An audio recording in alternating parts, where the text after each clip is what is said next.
Эрхэм зочин та дотоод хэргийн их сургуульд тавтай морилно. Шалган нэвтрүүлэх байр нь байгууллагын аюулгүй байдал, дэг журмыг хангах чухал үүрэгтэй. Зочин бүр заавал энэ журмыг дагаж мөрдөх ёстой бөгөөд энэ нь танд болон байгууллагын аюулгүй байдлыг хангахад чухал ач холбогдол үзүүлэх болно. Та иргэний үнэмлэх эсвэл бүртгэлийн баримт бичгээ заавал авчрах шаардлагатай. Урьдчилан бүртгүүлсэн эсгээл авлаж баталгаажуулан уулзах гэж буй ажилтан алба хаагч нарт ирсэн тухайга урьдчилан мэдэгдэнэ. Зочдыг дараах хэд зүйлсийг авчрахыг хатуу хориглохгүй үүнд зэвсэг, хурц зэрэгтэй зүйлс, шатамхай шингэн, дуу бичлэгийн төхөөрөмжүүд багтана. Нэвтрэгтээ дарааллын дагуу соёлтой үйлчлүүлнэ. Та бид байгаа болон авч орж байгаа зүйлсийг шалган нэвтрүүлэх байрны жижигт шалгуулах үүрэгтэй.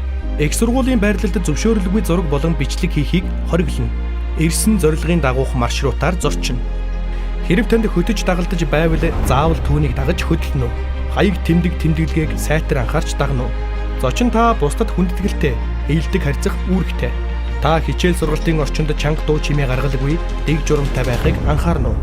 Аюултай нөхцөл байдал үүссэн тохиолдолд гарцаар яаралтай дарааллаж гарна уу. Та ажилтнуудын зааврыг даган тайван байж дүрмийг мөрднө үү. Хэрвээ танд асуух зүйл байвал дотоод хэргийн их сургуулийн ерөнхий жижиг хандаарай. Албадарыг худалс 715 50 26 8075 70 26. Бид таныг хүндэтгэн хүлээн авахтаа баяртай байна. Аюулгүй байдлаа хамтдаа хамгаалцгаая.